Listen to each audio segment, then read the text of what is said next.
Hi! இன்னைக்கு Pandian stores எபிசோடில் என்ன ஆச்சுன்னு பார்க்கலாம். மீனா, ராஜி, அரசி எல்லாரையும் பழனிவேல் கோர்ட்டுக்கு கூட்டிகிட்டு வந்துடுறான். அப்போது கரெக்டாக மீனா வந்து ராஜி கிட்ட சொல்கிறா, பாரு ராஜி, அங்கே உங்கள் சித்தப்பா அப்பாலாம் வந்துடுறாங்க அப்படின்னு சொல்கிறா. அவங்க எல்லாம் ஷாக் ஆகிட்டாங்கங்க. ஏன்னா வந்து இவங்க ஃபேமிலி தான் ஜெயிலுக்குள்ளே இருக்குது. அதனால் இவங்க வந்ததில் ஒரு அர்த்தம் இருக்குது. பட் இவங்க மாமாங்காரங்கெல்லாம் வருவாங்கன்னு அவங்க எக்ஸ்பெக்டே பண்ணல. திடீர்னு அவங்கள பார்த்ததும் இவங்க மீனா, ராஜி எல்லாருமே ஷாக் ஆகிட்டாங்கங்க. அத்தை குடும்பத்துக்கு ஒரு பிரச்சனைன்னு உடனே நாம் போய் நிற்கணும் அப்படின்னு சொல்லிட்டு 3 பேருமே வந்திருக்காங்க. பார்த்தீங்களா, ரொம்ப கிரேட்டுங்க 3 பேருமே. ராஜியோட அப்பா என்னதான் டெரர் பீஸாக இருந்தாலும் அப்படிங்கிற பாசம் இருக்கு இல்லையாங்க. அவர் வந்து விசாரிக்கிறாரு, என்னம்மா எல்லோரும் சாப்பிட்டீங்களா, ராஜி நீ சாப்பிட்டியா அப்படின்னு கேட்குறாரு. சாப்பிட்டேன்ப்பா, எல்லோரும் சாப்பிட்டோம் அப்படின்னு சொல்கிறாங்க. இங்கெல்லாம் போய் உட்காருங்க, நாங்கள் என்னன்னு உள்ளே போய் வக்கீல்கிட்ட பேசுகிறோம் அப்படின்னு சொல்லிட்டு எல்லோரும் உள்ளே போகிறாங்க. அவங்க உள்ளே போனோடனே அந்நேரத்துக்கு கரெக்டாக மயிலும் அவங்க குடும்பமும் வந்துடுறாங்க. மயில் வந்து அப்படியே ஒன்றும் தெரியாத பாப்பா மாதிரி பார்க்குறா ராஜி, மீனா, அரசி நின்றுட்டுருக்கிறத. இந்த மாதிரி ராஜி, மீனா 2 பேருமே மூஞ்சிக்கு நேராக வெடுக்குன்னு பேசிடுவாங்க அவங்களுக்கு பிடிக்கலன்னா. ஆனால் இந்த மயில் பாருங்கள், அம்மாஞ்சி மாதிரி இருக்கா. ஆனால் சரியான ஊமை குசும்பிங்க இவ. இந்த மாதிரி இருக்கிறவங்கள நம்பவே கூடாது. மூஞ்சிக்கு நேராக பேசுகிறவங்கள கூட நம்பிடலாங்க, மனசுக்குள்ளே எதுவுமே வச்சுருக்க மாட்டாங்க. அவள் அப்படியே பார்த்துட்டே இருக்கா மீனாவையும் ராஜியும். மீனா பார்த்துடுறா, இவங்க குடும்பம் வந்ததை பார் ராஜி, வந்துட்டாங்க, எல்லாத்தையும் பண்ணுறதெல்லாம் பண்ணிவிட்டு ஒன்றுமே தெரியாத மாதிரி வர்றாங்க பாரு அப்படின்னு சொல்கிறா. அரசி உடனே சண்டைக்கு போக பார்க்குறா. இருங்க நீ, நான் வரேன், இன்றைக்கி 2ல் 1 அவங்கள பார்க்குறேன், அவங்களால தான் நம்ம குடும்பமே ஜெயிலில் இருக்குதுன்னு சொல்லி மல்லு கட்டுறா. ராஜியும் மீனாவும் அவளை பிடிச்சி நிறுத்திடுறாங்க. வேணாம் விடு அரசி, நமக்கு இன்னும் பிரச்சனை அதிகம் ஆக்க வேணாம், ஆல்ரெடி இருக்கிற பிரச்சனையே போதுன்னு சொல்லி நிறுத்திடுறாங்க. மயில் அங்கேயே பார்த்துட்டு இருந்தா அவங்க அம்மா கறி சும்மா இருப்பாளா. அவள் கேட்குறா, என்ன மயில் அங்கேயே பார்த்துட்ருக்க, என்ன விஷயம்னு சொல்லி. இல்லைம்மா, ராஜி, மீனா, அரசியெல்லாம் வந்திருக்காங்க, நான் ஒரு இட்டு போய் அவங்கள பார்த்து பேசிட்டு வரேன் அப்படின்னு சொல்கிறா. அவங்க அம்மா கறி இருந்துட்டு, சும்மா ஏம்மா பார்த்து பேசி நலம் விசாரிச்சுட்டு வர, பேசாமல் பாரு அங்கே ஒரு டீ கடை இருக்குது, அங்கே போய் எல்லோரும் சேர்ந்து உட்காந்து டீ பஜ்ஜி போண்டாலாம் சாப்பிட்டுட்டு மெதுவாக ரெஸ்ட் எடுங்க, கேஸ் வந்ததும் நான் கூப்பிட்றேன், அப்புறம் போய்க்கலாம் மெதுவாக அப்படின்னு சொல்லி நக்கல் அடிக்கிறா. இந்த பொண்ணு தான் அம்மா சொன்னால் பேச்சை தட்டாதே, சரிம்மா நீ சொல்கிற மாதிரியே செய்கிறேன்னு சொல்லி கிளம்புது. உடனே அங்கே அம்மா கறி இருந்துட்டு, ஏம்மா உனக்கு கொஞ்சமாச்சு கூறு இருக்கா, நம்மளால தான் அவங்க கோர்ட்டு வாசலில் நின்றுட்டுருக்காங்க, அவங்கள போய் நல்லா விசாரிக்கிறேன்னு சொல்கிற, நீ எல்லாம் எப்படிம்மா வாழ்க்கையில் உருப்பிட போகிறேன்னு சொல்லி கேட்குறா. இங்கே பாருங்கள், நாம் 2 பேரும் போய் வக்கீலை பார்த்து பேசலாமா, மயில் எங்கே இருக்க சொல்லிட்டுன்னு சொல்லி அவங்க அம்மாக்காரி கேட்குறா. அவங்க அப்பங்கார் இருந்துட்டு, இல்லை ஆல்ரெடி நான் வக்கீல்கிட்ட பேசிட்டேன், நம்மளை வெளியவே வெயிட் பண்ண சொன்னாங்கன்னு சொல்கிறான். அந்த டைமில் கரெக்டாக பழனிவேல் சித்தப்பா வந்துடுறாரு. ஏம்மா நீங்கள் இங்கேயே நிறையா நேரம் நிற்க வேணாம், கேஸ் ஃபைல் வர்றதுக்கு நிறைய நேரம் ஆகுமா, பேசாமல் போய் வண்டியில் உட்காருங்க, அண்ணா வண்டி சாவி கொடுத்துருக்காருன்னு சொல்கிறான். இல்லை சித்தப்பா, எங்களாலலாம் போய் உட்கார முடியாது, எங்கள் குடும்பத்தாளுங்கெல்லாம் வருவாங்கள்ல எப்போ வேணால், அதனால் நாங்கள் இங்கே தான் இருப்போம் அப்படின்னு சொல்லி ராஜி சொல்கிறா. அரசியும் இருந்துட்டு, ஆமாம் மாமா, நாங்கள் எங்கேயும் போக மாட்டோம், எப்போ வேணால் வந்துடுவாங்க அம்மா அப்பா அண்ணங்கள்லாம், நான் இங்கே தான் இருப்பேன் அப்படின்னு சொல்கிறான். சரிம்மா இருமா நான் வரேன் அப்படின்னு சொல்லி அவன் போகவும், மயில் சும்மா இருப்பாள், அவள் இருந்துட்டு சித்தப்பான்னு சொல்லி கத்துறா, என்னமோ நல்லவ மாதிரி. பழனிவேல், யாருடா இவங்கெல்லாம் எங்கே இருக்காங்க, அந்த சைடு இருந்து என்னடா குரல் வருதுன்னு சொல்லி திரும்பி பார்க்குறான். அவள் பார்த்துட்டு ஷாக் ஆகிட்டாங்க. இன்னதாம்மா தேடிட்டு இருந்து, இரு நான் வரேன் அப்படின்னு சொல்லிட்டு மல்லு கட்ட போகிறான். அவள் பேசாமல் கம்மன் இருந்திருக்கலாங்க. இப்போ கூப்பிட்டு அவன் வந்து சண்டைக்கு வரான். ஏம்மா உனக்கெல்லாம் என்னம்மா குறை வச்சாங்க எங்கள் அக்கா வீட்டில், உன்னை தாம்பாளத்தில் வச்சு தாங்கினாங்களம்மா, ராஜி மீனாவை எப்படி பார்த்துக்கிட்டாங்களோ அப்படி தானம்மா உன்னையும் பார்த்துக்கிட்டாங்க, எங்கள் அக்கா பெறாத புள்ள மாதிரி உன்னை பார்த்துக்கிட்டா, சரவணனுக்கு என்னம்மா குறை, அவ்வளோ தங்கமான மாப்பிள்ளை தவறு இருந்தாலும் கிடைப்பானாமா, என்ன ஒரே ஒரு குறை, அவன் அதிகமாக செலவு பண்ண மாட்டான், கஞ்ச பிசுனாரி, அது ஒன்று தான்.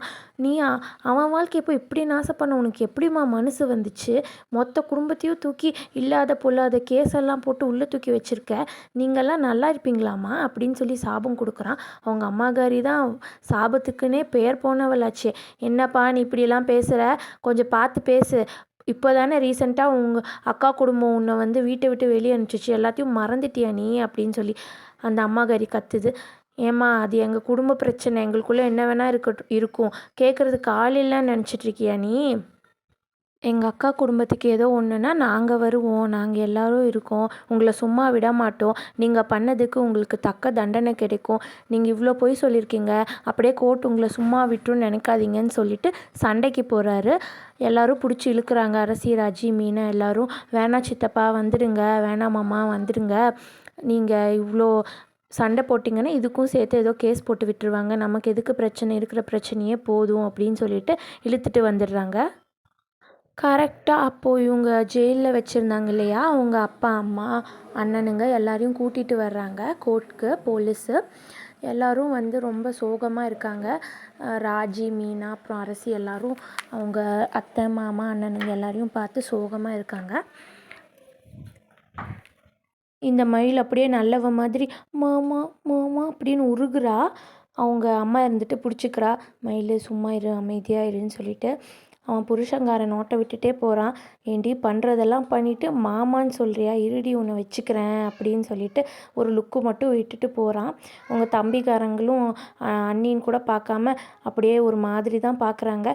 இவளால் தான் நம்ம அண்ணன் வாழ்க்கையே போச்சு, இப்போ நம்ம வாழ்க்கையும் போச்சு, ஜெயிலில் வந்து உட்காந்துருக்கோம் அப்படின்னு சொல்லி அவங்க தம்பிக்காரங்களும் பார்த்துட்டு போகிறாங்க. தெரியலங்க, ஏன்னா செந்தில் வந்து கவர்மெண்ட் ஜாபில் இருக்காங்க, இப்படி ஜெயிலெலாம் இருந்தால் ஆல்ரெடி எஃப்ஐஆர் வேறு போட்டாச்சுன்னு சொல்கிறாங்க. ஜாப்க்கு ஏதோ பிரச்சனை வருமா என்னன்னு தெரியல. இப்போ தான் கதிர் வேறு பிஸ்னஸ் வேறு ஆரம்பித்தார், அதை என்னாச்சுன்னு தெரியல. இந்த ஒரு பொண்ணால் பாருங்கள் எல்லாரோட வாழ்க்கையே இப்படி ஆயிடுச்சு. அப்புறம் ஆசை மருமகங்க ராஜியும் மீனாவும் போய் அத்தை அத்தைன்னு சொல்லி அவங்க அத்தையை கொஞ்சுறாங்க, கட்டி பிடிச்சிக்கிறாங்க.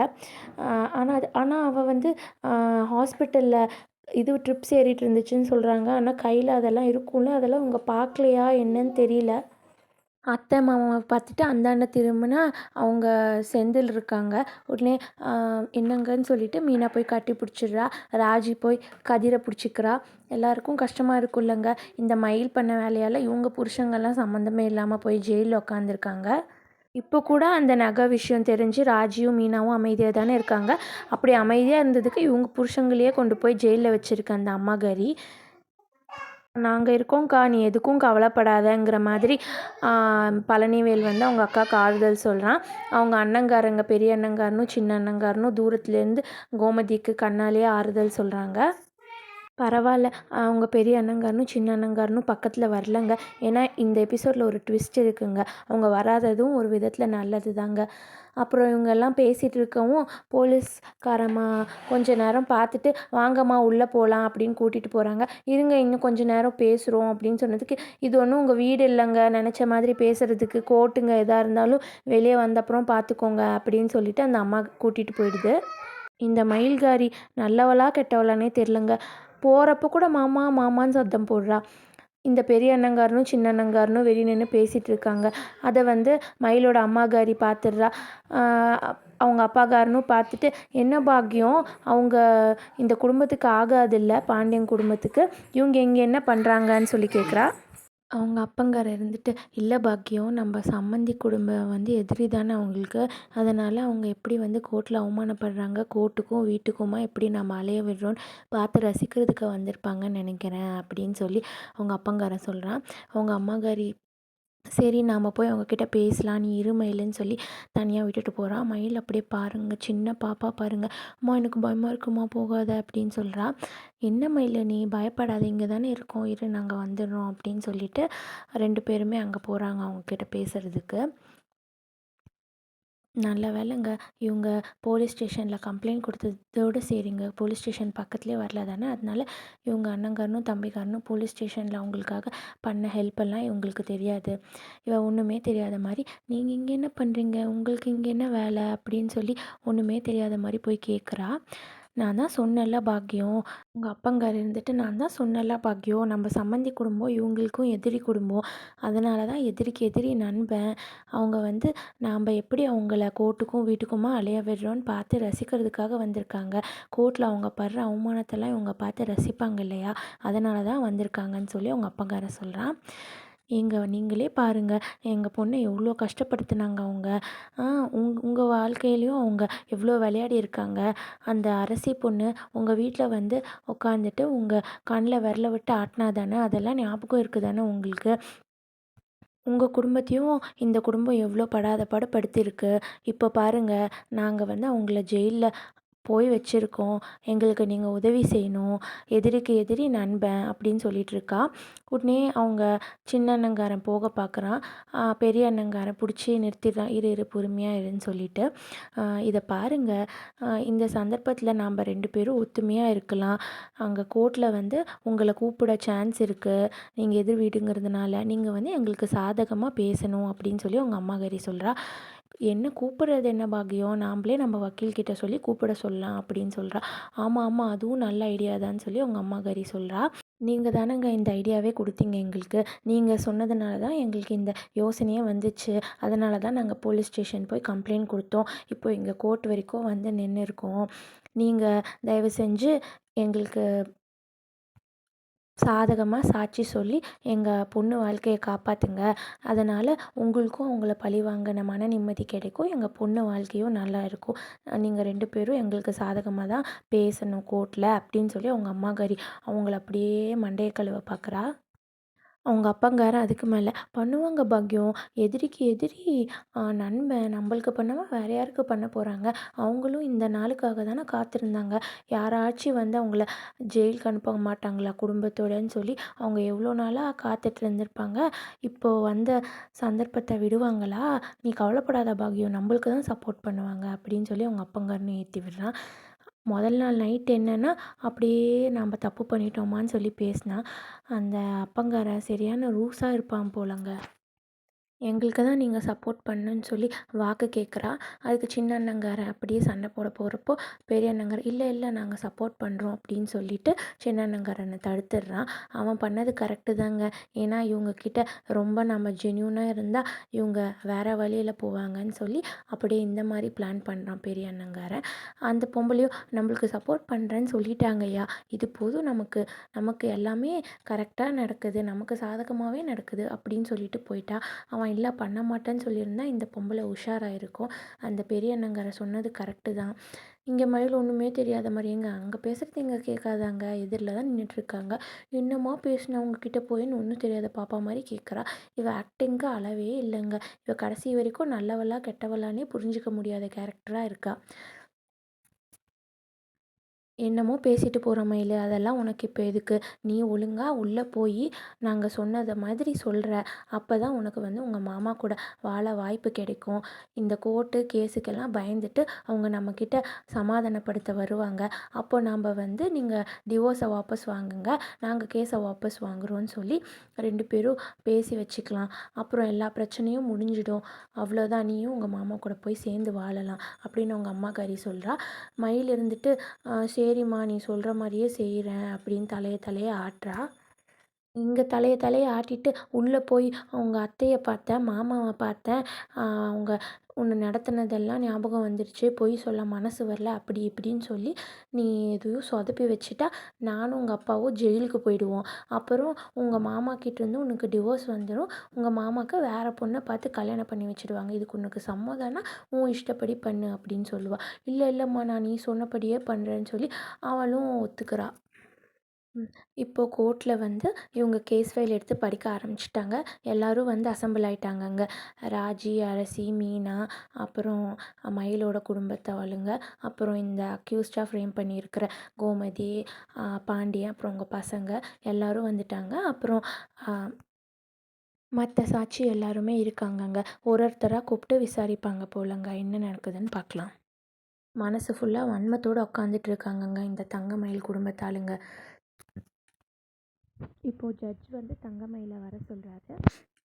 இந்த ஊமை குசும்பி இருந்துட்டு, "அம்மா அம்மா எனக்கு பயமாக இருக்குமா" அப்படின்னு சொல்கிறா. பண்ணுற வேலையெல்லாம் பண்ணிவிட்டு, இப்போ பாருங்க பயமாக இருக்குதுன்னு சொல்லி அவங்க அம்மா முந்தானி பின்னாடி போய் ஒளிய பார்க்குறா. அவங்க அம்மா இருந்துட்டு, "மயிலு நான் சொல்கிறது ஞாபகம் இருக்கட்டும், நான் சொன்ன மாதிரியே சொல்லு" அப்படின்னு சொல்லி அனுப்புகிறா. அப்படியே இப்போ அந்த ஊம குசும்பியை கூண்டில் ஏற்றுறாங்க விசாரணைக்காக. அவங்க தான் ஆல்ரெடி வக்கீல் ஏற்பாடு பண்ணி வச்சுருக்காங்க இல்லையா, காலையிலேயே வந்து எல்லாம் பேசி வச்சுக்கிட்டாங்க என்னென்ன பேசணும் அப்படி இப்படின்னு. அதே மாதிரி தான் இப்போ நடக்க போகுதுங்க ட்ராமா. மீனா பார்க்குறா. நான் அவ்வளோ சொன்னேனேக்கா, அமைதியாக இருந்திருக்கலாம் பாருங்கள், இப்போது எங்கே வந்து நிறுத்தியிருக்கேங்கிற மாதிரி பார்க்குறா. அப்போது ஜட்ஜ் இருந்துட்டு, நீ பேசுமா, நீ என்ன சொல்லணும்னு நினைக்கிறியோ சொல்லு, அந்த குடும்பம் உனக்கு என்ன பண்ணுச்சு அதை நீ பயப்படாமல் தைரியமாக சொல்லு அப்படின்னு சொல்லி ஜட்ஜு கேட்குறாரு. லாயரும் வந்துடுறாரு, அவங்க செட் பண்ண லாயர் வந்து, அம்மா அந்த குடும்பம் உன்னை என்னென்ன படுத்துச்சின்னு சொல்லி பயப்படாமல் சொல்லுமா அப்படின்னு கேட்குறாங்க. மயில் அப்படியே அவங்க அம்மாக்காரியை பார்க்குறா. அவங்க அம்மா தான் மயில் அப்படியே கண்ணிலேயே ஆட்டி வைப்பாளே, கண்ணிலேயே சைகை காமிக்கிறான். சொல்லு மயில் சொல்லு, ஒன்று விடாமல் சொல்லு, பேசி வச்சதெல்லாம் ஒன்று விடாமல் சொல்லுங்கிற மாதிரி கண்ணு காட்டுறா. இவளுக்கு வேற வழி, சரிம்மா அப்படின்னு சொல்லிட்டு இவளும் ஒன்று ஒன்றா சொல்ல ஆரம்பிக்கிறா. என்னை வந்து எங்கள் வீட்டில் இருக்கிறவங்க வெளியே துரத்தி விட்டுட்டாங்க. இவர் கேட்குறாரு, ஏன் துரத்துனாங்க, என்ன ஆச்சுன்னு. என்னை யாருக்குமே பிடிக்கல, எங்கள் மாமாவுக்கும் பிடிக்கல, என் புகுந்த வீட்டில் யாருக்குமே என்னை பிடிக்கல அப்படின்னு அப்படியே சின்ன பாப்பா சொல்கிற மாதிரி சொல்கிறா. அந்த நிலா, சாக்லேட் ஃபேக்ட்ரி அந்த மாதிரி அப்படியே சீன் போட்டுட்ருக்கா. அதுக்கு அவர் இருந்துட்டு, அப்படியா துரத்தி விட்டாங்களா, என்ன ஆச்சுமா, எதுக்கு துரத்தி விட்டாங்க அப்படின்னு சொல்லி ராயர் மேலும் மேலும் அவளை வார்த்தையை பிடுங்கணுங்கிற மாதிரி மேலும் மேலும் கேள்வி கேட்குறாரு. இவளுக்கு என்ன என்ன சொல்கிறதுனே புரியல. அப்படியே பார்த்துட்ருக்கா. ஏன் பிடிக்கலாமா, பிடிச்சி தானே கல்யாணம் பண்ணாங்க, அப்புறம் எதுக்கு துரத்தி விட்டாங்க, பிடிக்கலான்னு வேற சொல்கிறேன்னு கேட்குறாங்க. உன்னை வந்து உடலால் துன்புறுத்துனாங்களா, வன்மம் பண்ணாங்களா, அப்படி இப்படின்னு சொல்லி டொமஸ்டிக் வைலன்ஸ் பண்ணாங்களா, செக்ஷுவல் டார்ச்சர் பண்ணாங்களாங்கிற மாதிரி லாயர் கேட்குறாங்க. அதுக்கு தங்கமயில் அப்படியே பார்க்குறா அவங்க அம்மாவை. அவங்க அம்மா ஆமான்னு சொல்லு அப்படின்னு கண்ணு காட்டுறா. உடனே தங்கமயில் இருந்துட்டு ஆமாம் அப்படின்னு சொல்லிடுறாங்க. எல்லோருக்கும் ஷாக்குங்க, ஏன்னா இது சாதாரண கேஸாங்க. எல்லோரும் ஷாக் ஆகிடுறாங்க, என்னடா அது எதோ சொல்லிகிட்டு இருக்காங்க இங்கே வந்து, அதுவும் ஜட்ஜு முன்னாடி, என்ன நடக்க போகுதுன்னு தெரியலையே அப்படின்னு சொல்லிட்டு எல்லோரும் ஷாக்காகி பார்த்துட்ருக்காங்க. இவ அழுதுட்ருக்காங்க. இவ எதுக்கு அழுறான்னு தான் தெரியல. இவளை கட்டின பாவத்துக்கு அந்த குடும்பம் தான் உட்காந்து அழணும். சொல்கிறதெல்லாம் சொல்லிவிட்டு இவ அழுதுட்ருக்கா. இதுதான் சாக்குன்னு அந்த லாயரும், பாருங்க யுவர் ஆனர், 80 சவரன் நகை போட்டு கல்யாணம் பண்ணி கொடுத்துருக்காங்க. அதை பத்தலைன்னு இன்னும் வரதட்சணை வாங்கிட்டு வான்னு இந்த பொண்ணை உடலாலேயும் மனசாலேயும் ரொம்ப துன்புறுத்தி கடைசியில் வீட்டை விட்டு அனுப்பியிருக்காங்க. இதுவும் பத்தாதுன்னு டிவோர்ஸ் நோட்டீஸ் போட்டு அந்த பையனுக்கு வேற ஒரு கல்யாணம் பண்ண பார்த்துருக்காங்க. அப்படி இப்படின்னு சொல்லி அவன் அடிக்கிட்டே போகிறான். எல்லாரும் ஷாக்காகி நின்றுட்டுருக்காங்க. இது பத்தாதுன்னு உடலால் துன்புறுத்ததுனால தான் இந்த பொண்ணுக்கு அபார்ஷனே ஆச்சுன்னு சொல்லிடுறான். கோமதி வாயிலையே கை வச்சுக்கிறா. என்னடா இது, என்ன நடக்குது, இவங்களா கதையாக கட்டிகிட்ருக்காங்க, நம்ம கற்பனைக்கே அப்பாற்பட்டதாக இருக்கேன்னு சொல்லிட்டு எல்லோரும் மூஞ்சி பார்த்துக்கிறாங்க. இந்த அரசி பொண்ணு, சின்ன பொண்ணு, இதுக்கெல்லாம் ஒன்றும் புரியாதுங்க. இவ இருந்துட்டு மாமா என்ன மாமா நடக்குதுங்கன்னு சொல்லி குழம்பி போய் நின்றுட்டுருக்கா. இதெல்லாம் கேட்டுட்டு அந்த மயில் பொண்ணு மௌனமாக நின்றுட்டுருக்குங்க. மௌனம் சம்மதத்திற்கு அறிகுறிங்கிற மாதிரி அவங்க சொன்னதெல்லாம் உண்மைங்கிற மாதிரி ஆயிடுச்சுங்க. இந்த பொண்ணை ரொம்ப டார்ச்சர் பண்ணியிருக்காங்க மை லார்ட். இந்த பொண்ணு வந்து வேலைக்கெல்லாம் போக சொல்லி கொடுமைப்படுத்தியிருக்காங்க. ரொம்ப மோசமான குடும்பம் இவங்க, அப்படி இப்படின்னு மேலே மேலே போய் சொல்லிகிட்டே போகிறான் அந்த லாயர் பாட்டுக்கும். அதுக்கு ஜட்ஜ் இருந்துட்டு அந்த பொண்ணுக்கிட்ட கேட்குறாரு, நீ என்ன சொல்ல விரும்புகிறம்மான்னு சொல்லிட்டு. அந்த பொண்ணு இருந்துட்டு, எனக்கு என் மாமா கூட தான் வாழணும் மாமா, நடந்ததெல்லாம் மறந்துடலாம் மாமா, நம்ம 2 பேரும் சேர்ந்து வாழலாம் மாமா அப்படிங்கிற மாதிரி பாவமாக கேட்குறா. எப்படிங்க இவ்வளோ பெரிய விஷயம் பண்ணிவிட்டு ஒன்றுமே நடக்காத மாதிரி அந்த குடும்பம் இவளை ஏற்றுக்குமா? இவளுக்கெல்லாம் புத்தி இருக்கா இல்லையானே தெரியலங்க. சரவணனுக்கு பயங்கர கோவம், விட்டால் அடிச்சிடுவான் கோர்ட்டுங்கிறதுனால அமைதியாக இருக்கான். ஜட்ஜுக்கு ஒன்றுமே புரியல, குழம்பிட்டாரு. ஏம்மா இவ்வளோ கொடுமைப்படுத்துறாருன்னு சொல்கிற, திரும்ப எதுக்கும்மா அவர் கூடயே போய் வாழணும்னு கேட்குற அப்படிங்கிற மாதிரி கேட்குறாருங்க. பாயிண்ட்டை பிடிச்சிட்டாரு ஜட்ஜு. பாயிண்ட்டை பிடிக்காம என்ன, அவர் தான் ஜட்ஜாச்சே. உடனே லாயர் மழுப்புறாரு, வேறு வழி இல்லைல்லங்க, பொண்ணுங்களுக்கு வேறு என்ன வழி இருக்குது, என்னதான் இருந்தாலும் புருஷன் கூட தானே வாழணும் அப்படிங்கிற மாதிரி லாயர் சொல்லி மழுப்புறாரு. ஏன்னா வீட்லேயே பேசி வச்சுட்டாங்க இல்லையா, இவளுக்கு வந்து அவங்க புருஷன் கூட வாழணும், அதுதான் இவங்க கோலே, அதுக்காக தானே இவ்வளோ பண்ணுறாங்க. பார்க்கலாம் அடுத்தது என்ன நடக்குதுன்னு. இந்த நரேஷன் உங்களுக்கு பிடிச்சிருந்தா மறக்காமல் நம்ம சேனலுக்கு சப்ஸ்கிரைப் பண்ணுங்கள், லைக் அண்ட் ஷேர் பண்ணுங்கள்.